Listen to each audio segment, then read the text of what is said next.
So here we are. We got to the point where putting stuff in food, it's all right. What the hell? Injections, what the hell?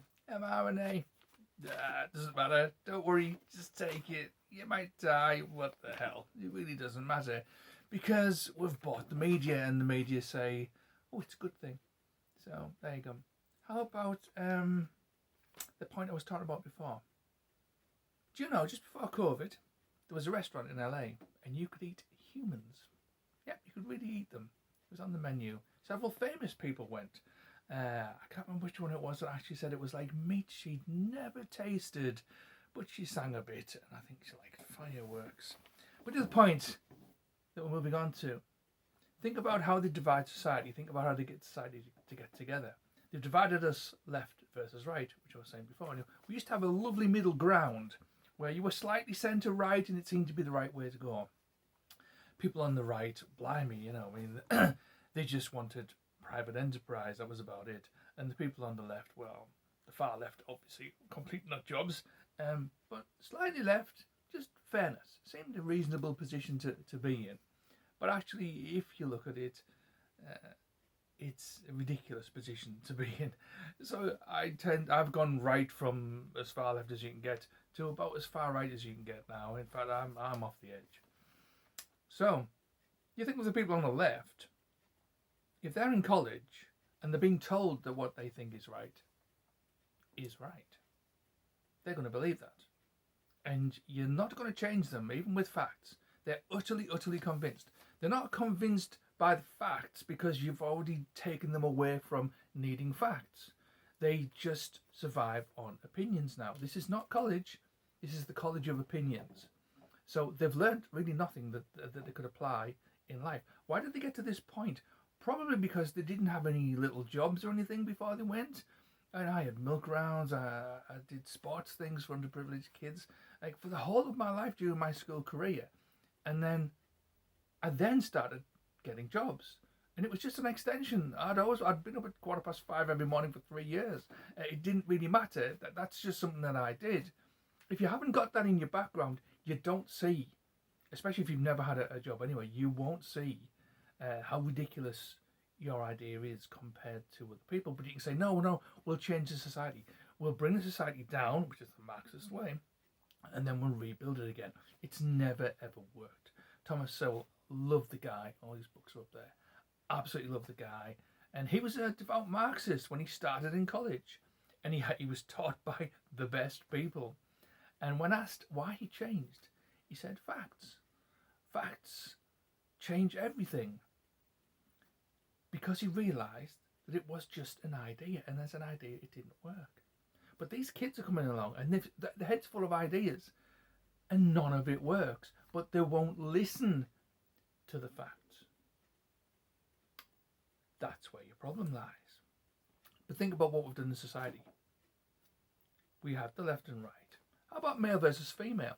We've ended up with kind of a middle ground, an androgynous, not quite sure what the hell they are. We've already had the class fighting. We've had the male, female, feminist, and all of that. And now the lesbians are being hated by the LGBT and they're the first letter community because they've realised how ridiculous it all is. But that's somebody kind of on the inside. Well, everybody else knew it was ridiculous, but you need someone on the inside to actually speak up. So well done to that little group. I work with several of those people as well. Black versus white. Maybe we should all be coffee coloured or something. Would that make a difference? It's a ridiculous scenario, but it is something that has been used. But if you can say Black Lives Matter but white lives don't, that's what you're implying. How about white lives matter, black lives don't? You'd never get a group off the ground doing that, and rightly so. So why did BLM get a pass? Because it started under Obama. That's why it got a pass. And I remember saying it at the time and seeing people being killed, murdered in the streets. They're murdering each other. I'm thinking, why doesn't somebody do something about it? Why doesn't the president step in and stop this? You ask yourselves that. Teams. Team A versus Team B. Sounds good, doesn't it? You can have a chess tournament. Andrew Tate, chess champion. But that one passed you first. When he was a kid, he beat people. Particularly a Tate fan, but he's an intelligent guy. Believe me, all the stuff in the media, there's a reason for that. But anyway, teams. Is it a good thing? Yeah. People love being on teams. They love the thought of winning. But they hate the thought of losing. Now, if you lose, that should drive you on to then be better at the thing that you want to do to win. But we've got a society that panders now to people that fail. So if you fail, it's, but you tried, have a little medal. Oh, you took part. Which is, yeah, it sounds reasonable, but it stops that innovation. It stops that change. It stops you wanting to be something else. And that's always going to be a good thing, surely. Well, not if you just want to go running off in the army and not obey the orders. I'm just going to shoot that tree over there. And there's an enemy over there attacking you. No, I'm going to shoot that tree instead. Or maybe you're going to hug the damn thing. I don't know what you're going to do. But there are times and places where you need to adhere to rules. And clearly times when it's possibly not a good idea to just always go along with the status quo. Let's think for ourselves. That's when innovation usually occurs. But then the point of division is to keep us divided. Believe it, it is to keep us divided. When we all get together, we achieve some brilliant things. We can stop apartheid. We can do almost anything. The problem is, people want to keep us apart. Ask yourself who those people are. And getting back to the little thing that I said previously, when you could actually eat humans, and that was a good thing, you could leave your body to these. Have you seen certain stars that believed in all those things? Have you seen how they look recently? They look horrendous.